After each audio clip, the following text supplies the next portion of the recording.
진짜 아르헨티나 엔터계 사람들이 총력을 모아서 우리도 한국의 오징어 게임처럼 아르헨티나를 대표하는 세계적인 명성의 대작 드라마 한번 만들어 보자, 그렇게 작정을 하고 만든 드라마라는 느낌입니다. 안녕하세요. 다양한 대중문화 콘텐츠를 리뷰하는 남자 머빈입니다. 이번 영상에서 리뷰할 작품은 2015년 4월 30일 공개 넷플릭스 오리지널 아르헨티나 드라마 영원한 항해자 에테르나우타입니다. 자, 여러분, 이거 진짜 굉장한 작품입니다. 일단 살포시 평점 한번 보고 가시고요. 정말 작정하고 만든 대작이라는 느낌이 나는 그런 드라마예요. 그런데 아직까지 국내에서는 이 드라마를 그렇게 많이는 보지 않는 것 같습니다. 사실 진입장벽이 좀 있죠. 일단 아르헨티나 드라마라는 거, 한국 대중들이 해외 작품을 본다면 뭐 대부분 영어권 작품들을 많이 보잖아요. 영어권 작품이 아니라면 일본이나 중화권 뭐 이런 비슷한 문화권의 작품을 보게 되고요. 그런데 OTT 시대가 되고 다양한 국가의 작품들을 쉽게 접할 수 있게 되니까 어느 정도 예전에 비해서 생소한 국가 작품이라도 시도를 해보는 경우가 많이 생겼습니다. 하지만 그래도 아르헨티나 작품이라고 하니까 여전히 생소한 느낌이라 그런 심리적 장벽이 존재하는 것 같습니다. 그리고 이 드라마의 진짜 진입 장벽은 제목이죠. 작품의 제목이라는 게 정말 중요합니다. 이 드라마 원제는 앞에 영원한 항해자 없이 그냥 더 에테르나우타인 것 같거든요. 정확히 어떻게 읽는지는 모르겠지만 한국 넷플릭스에서 앞에 영원한 항해자를 붙였는데 드라마를 다 보고 나니까 이게 무슨 의미인지는 어렴풋이는 알 것 같아요. 그런데 역시 이 드라마가 가지고 있는 재미나 특성을 확실하게 대변해주는 제목은 아니라고 생각합니다. 제목으로 더 장벽을 만드는 것 같은 느낌이 여전히 들어요. 이 제목에서 느껴지는 이상은 뭔가 시대극, 멜빈의 모비딕 같은 그런 이미지가 그려지는 제목이에요. 아예 작품의 내용이나 소재를 오해하게 만드는 그런 좀 안 좋은 제목입니다. 이 작품은 모비딕 같은 그런 내용이 전혀 아니고요. 뭔가 거대한 힘에 맞서는 인간의 고군분투를 그리는 내용은 비슷하다고 볼 수 있지만 근본적으로는 전혀 다른 내용입니다. 이 작품의 장르와 내용을 한마디로 정리하면 외계인 침공물입니다. 물론 이번에 공개된 내용만으로 봐서는 외계인인 게 확정은 아니에요. 뭐 미국의 실험실 어쩌고 하는 떡밥도 언급은 되거든요. 그런데 그건 그냥 말도 안 되는 음모론 정도의 얘기로 언급이 된 거라서 이거는 그냥 외계인으로 보는 게 맞겠죠. 그리고 이 작품이 원작이 있습니다. 무려 1950년대에 나온 아르헨티나의 만화책이 원작이에요. 그 원작에 대해서 구글링을 해보니까 외계인 침공물이라고 나오더라고요. 물론 원작에서 많은 각색을 했을 테고 핵심적인 내용이나 설정이 수정되었을 수 있으니까 아직은 100% 확정은 아니라고 할 수 있지만 그래도 95% 정도의 확률로 외계인이라고 볼 수 있지 않나 그렇게 생각합니다. 그런데 외계인 침공물이라고 해도 평범한 외계인 침공물은 아니에요. 뭔가 장르가 되게 혼합되어 있는 느낌이 있고요. 이 드라마가 시즌제 드라마예요. 이번에 시즌 1 나왔고 시즌 2는 이미 제작 확정이고요. 이 정도 규모의 대작 드라마, 심지어 평까지 엄청 좋은데 시즌 2 무조건 나오죠. 아무튼 이번 시즌 1이 총 6화 분량인데 1화부터 3화까지 그리고 4화부터 6화까지 각 3화 분량씩 파트가 2개로 나눠진 느낌이고요. 1화부터 3화까지는 재난 장르, 4화부터 6화까지는 외계인 침공물 이런 느낌입니다. 하지만 전체적으로 봤을 때는 아포칼립스물이라고 할 수 있고요. 굉장히 다채로운 상황과 내용들이 전개되는 한마디로 지구멸망 아포칼립스 종합 선물 세트, 그것도 최상급 퀄리티. 여기서 최상급 퀄리티라는 건 이런 대형 재난을 다룬 아포칼립스물로서 굉장히 중요하다고 할 수 있는 세계관의 시각적인 묘사, 이게 정말 훌륭하고요. 그리고 스토리의 퀄리티도 매우 좋아요. 밸런스가 너무 잘 잡혀 있습니다. 흠 잡을 데가 거의 없는 이 정도 퀄리티의 아포칼립스 대작은 헐리우드에서도 거의 본 적이 없습니다. 물론 첫 번째 시즌이니까 아직은 도입부라는 느낌, 뭔가 본격적인 게 제대로 시작되질 않은 느낌이라서 그런 부분에서는 대작인데도 내용이 약간 소소한 느낌이 드는 것도 사실이에요. 하지만 그만큼 차기 시즌에 대한 기대치도 높아지고 시즌 1의 퀄리티와 평가를 봤을 때 앞으로 시즌이 진행될수록 더더욱 대단한 것들이 나올 것 같다는 그런 확신까지 듭니다. 이 작품의 내용에 대해서 설명을 해드리겠습니다. 배경은 아르헨티나의 수도인 부에노스아이레스입니다. 배경이 부에노스아이레스라서 스타쉽 트루퍼스 느낌이 좀 나기도 하죠. 스타쉽 트루퍼스가 원작 소설 말고 영화판에서 주인공의 고향이 부에노스아이레스이고 고향을 떠나서 군인으로 훈련받고 있을 때 자기 고향인 부에노스아이레스가 외계인의 운석 공격으로 파괴가 되고 가족들도 다 죽었다는 소식을 접하게 되죠. 이 드라마에서 나오는 외계인도 벌레 같은 모양을 하고 있어서 뭔가 스타쉽 트루퍼스 지구 침공편이라는 느낌이기도 하고요. 아무튼 아르헨티나의 부에노스아이레스가 배경이고 주인공은 후안이라는 이름의 중년 남자입니다. 리카르도 다린이라는 배우가 연기했는데 이분이 아르헨티나의 국민 배우라고 해요. 배우 나이가 1957년생 60대 후반이신데 요즘은 진짜 20대 후반까지는 그냥 중년인 것 같아요. 이 드라마에서도 주인공 비슷한 나이대 남자들이 심지어 이 세대는 전쟁 경험까지 있고 이러니까 무기 들고 일선에 나서서 주력으로 집단 내 무력 담당을 하는 그런 모습으로 나와요. 주인공을 비롯한 동료들, 정확히 나이가 언급은 안 되지만 50대 후반이나 60대 정도 나이대의 인물들이 주요 캐릭터입니다. 주인공 후안을 포함해서 4명의 캐릭터가 절친입니다. 그 중에서 타노라는 이름의 친구가 있는데 저녁에 이 친구 집에 모여서 카드 게임을 하는 걸로 이야기가 시작됩니다. 이 4명의 절친 포함해서 이 집에는 총 6명이 있어요. 절친 4명 외에 나머지 2명은 한 명은 타노의 아내, 유일한 여자고요. 나머지 한 명은 친구 중 한 명의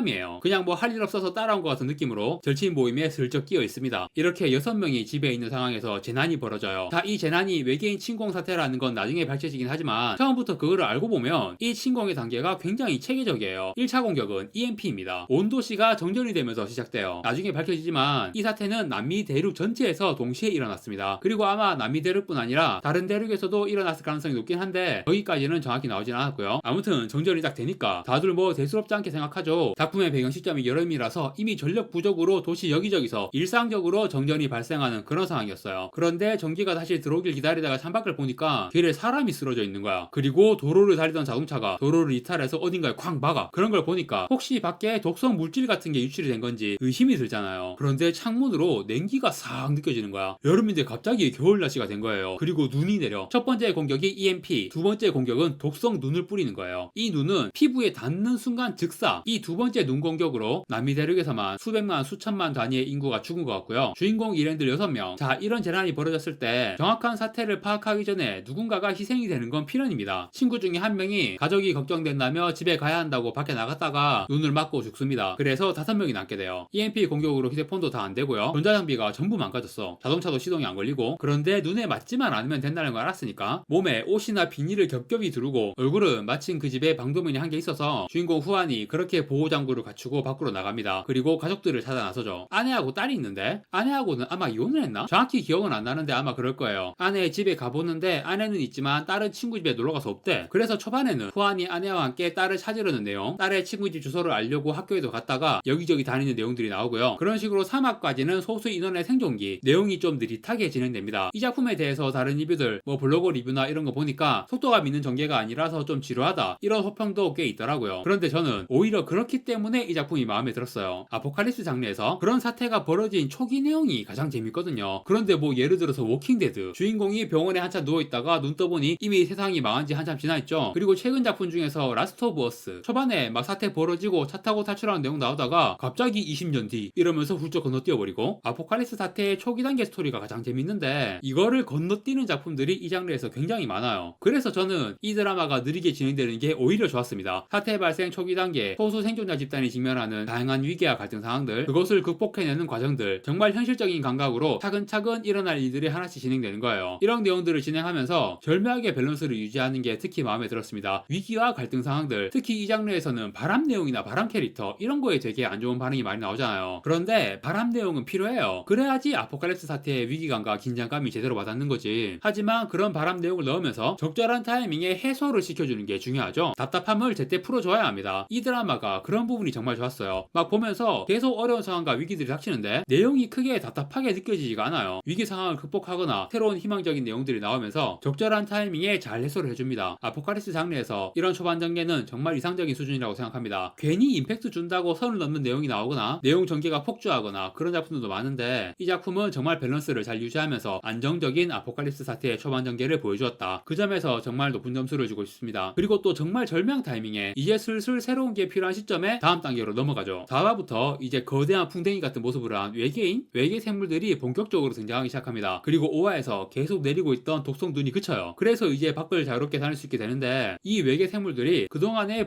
부에노스아이레스에 뭔 짓을 해놓은 거예요. 자동차나 뭐 이런 것들을 쌓아 올려가지고 도로나 도시 진입로를 다 틀어막았어. 자기들의 영역이라는 식으로 약간 장벽처럼 구축을 해놓은 거예요. 그러면서 이제 본격적으로 이 외계 생물과 전쟁이 시작되는 것 같은 그런 전개가 나옵니다. 그리고 여기서 단순 스타쉽 트루퍼스가 아니라 바디 스네처 내용이 들어가요. 정신이 지배당해서 외계 생물편에 붙어버린 인간들이 나옵니다. 그런데 이런 내용들은 아직은 떡밥 단계, 정확히 이들에게 무슨 일이 생긴 건지는 모르겠어요. 시즌 2에서 더 자세하게 나오겠죠. 말했듯이 굉장히 느리게 진행되는 내용이라서 아직까지는 떡밥만 잔뜩 있는 느낌이고 본격적인 내용은 시작도 안 한 것 같기도 합니다. 하지만 이번 시즌 1에서 아포칼립스 초기 사태를 정말 밸런스 좋게 잘 묘사했고 매력적인 캐릭터도 많고 시즌 1에 나온 떡밥들이 앞으로 차기 시즌 진행되면서 엄청 재미있게 풀릴 것 같은 느낌도 팍팍 들고 있어서 저는 아포칼립스 장르 팬으로서 이 드라마를 너무 만족스럽게 봤습니다. 잘은 몰라도 원작 만화 자체가 아르헨티나에서 굉장히 위상이 높은 만화일 것 같아요. 진짜 아르헨티나의 엔터계 사람들이 총력을 모아서 우리도 한국의 오징어 게임처럼 아르헨티나를 대표하는 세계적인 명성의 대작 드라마 한번 만들어 보자, 그렇게 작정을 하고 만든 드라마라는 느낌입니다. 물론 오징어 게임 정도의 성공은 힘들겠지만 앞으로 시즌 2, 시즌 3 계속 퀄리티 유지하면서 만들어 나가면 전 세계에서 이 시리즈의 팬들도 계속 늘어나면서 정말 아르헨티나를 대표하는 그런 드라마의 위상에까지 도달할 수 있지 않을까, 그런 예감이 드네요. 캐릭터와 배우들도 대부분 마음에 들고요. 주인공 후안 역의 리카르도 다빈이 아르헨티나 국민 배우라고 하는데 확실히 국민 배우다운 연기력과 아우라가 느껴졌습니다. 그리고 주인공 딸 클라라 역 배우가 아주 예쁘더라고요. 배우 이름이 모라 피즈라고 읽는 게 맞나? 그런데 이 배우가 유튜브 보니까 가수이기도 한 것 같은데 유튜브 구독자나 인스타 팔로워 숫자가 그리 높지 않더라고요. 그다지 유명한 연예인은 아닌 것 같지만 이런 대작 드라마에서 중요한 역할로 출연하게 되었네요. 드라마에서 아주 매력적인 모습으로 나오니까 팔로워도 금방 늘고 앞으로 유명해질 것 같습니다. 그리고 동양인 캐릭터가 한 명 나와요. 드라마 상의 설정으로는 중국계로 나오는 것 같거든요. 그런데 이것도 정확하진 않아요. 본인이 중국인이라고 소개한 것도 아니고 잘 알지도 못하는 사람이 이 캐릭터의 가족들을 보고 중국인이네 라고 하는 장면이라서. 그런데 이 캐릭터 연기한 배우 이름이 아론 팍입니다. 중국에도 박 씨가 있긴 하지만 진짜 별로 없어요. 박 씨는 대부분 한국계인데 다음 시즌에서는 이 캐릭터와 배우에 대한 정보도 더 자세히 나왔으면 좋겠네요. 네, 이렇게 아르헨티나 드라마 영원한 항해자 에테르나우타에 대해서 리뷰를 해봤고요. 정말 너무 제 취향인 드라마입니다. 시즌 2가 빨리 나왔으면 좋겠네요. 이번 영상은 여기까지 하고 마무리하겠습니다. 구독과 좋아요 부탁드립니다. 시청해주셔서 감사합니다.